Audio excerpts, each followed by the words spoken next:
এটা কি? আমার চুল কোথায় গেল? আমি কি সত্যই টাকলা হয়ে গেল? এখন সবাই আমাকে টাকলু বলে হাসবে। চুল ছাড়া কি মানুষের কোনো সম্মান থাকে? না, আমি হার মানব না। যাই হোক, আজ কবিরাজ বাবার কাছেই যেতে হবে। তোর চুল গেছে অভিশাপে। নাগ ফুল ছাড়া তোর মুক্তি নাই। তুমি প্রস্তুত তো? চুল হোক বা জীবন, আজ আমি পিছাবো না।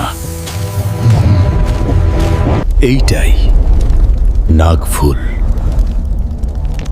গ্রামের গল্পগুলো মিথ্যা ছিল না। আজ যা হওয়ার হোক, আমার চুল কেউ কেড়ে নিতে পারবে না। নাকফুল মাথায় দেওয়ার পর চুল গজিয়ে এখন আমাকে বলিউডের হিরোর মতো লাগছে।